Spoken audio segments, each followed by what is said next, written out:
In 1906 is het rad hier weggenomen en eigenlijk vervangen door een turbine. Een Francis turbine die eigenlijk uniek is in Vlaanderen. Zeker als werkende en maalvaardige watermolen.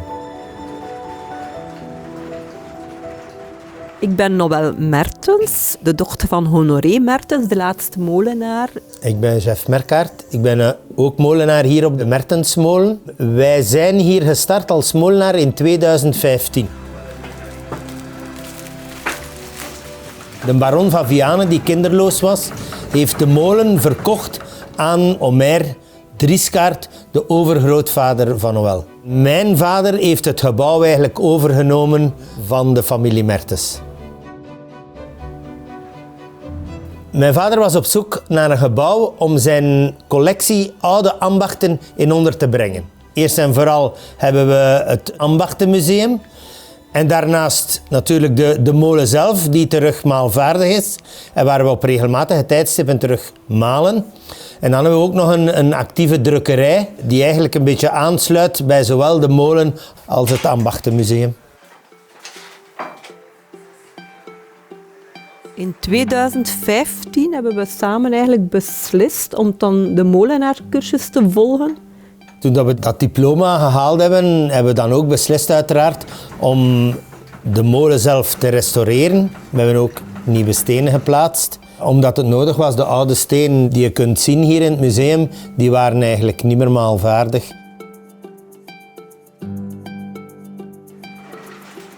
Destijds werden zowel de graan als het gemaal in jutte zakken verhandeld. Er was hier een enorme ruimte die nog vol lag met zakken. En we zijn die beginnen sorteren en aan de hand van de gevonden zakken hebben we eigenlijk een beetje de geschiedenis van de familie kunnen terugontdekken. Zijnde vanaf eigenlijk de eerste molenaar, waarvan we een zak gevonden hebben, Omer Drieskaart, tot eigenlijk op het einde, toen de maalactiviteiten gestopt zijn, waar men eigenlijk dan van juttezak net overgaan was naar papieren zak. De zakken waren eigenlijk eigendom van de molen, want men betaalde ook statiegeld. Bijvoorbeeld, een bakker betaalde statiegeld op de zakken. Dus hij had er alle belang bij van die zakken terug te geven.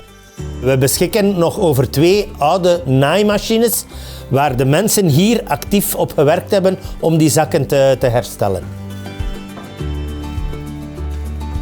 Die jutte zakken, men moest die eigenlijk reinigen, maar een heel hygiënische methode was dat niet. Dus vanaf een bepaald moment is men overgestapt naar papieren zakken die slechts eenmaal gebruikt werden en waarin eigenlijk het meel in bewaard werd.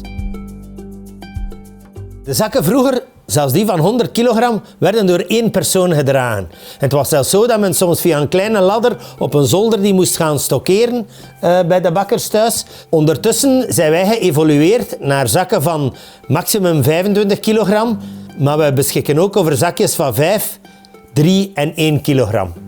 En het plezante daaraan is dat eigenlijk het papieren zakje waar we de bloem en het meel in doen, dat we eigenlijk die dichten met een eigen etiket die hier in onze huisdrukkerij wordt gedrukt op oude toestellen door onze huisdrukker.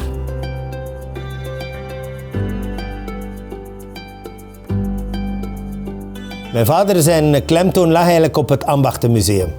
Terwijl wij stilaan de molen zelf terug tot leven hebben gebracht en eigenlijk de klemtoon ondertussen bijna wat verlegd hebben naar de molen zelf.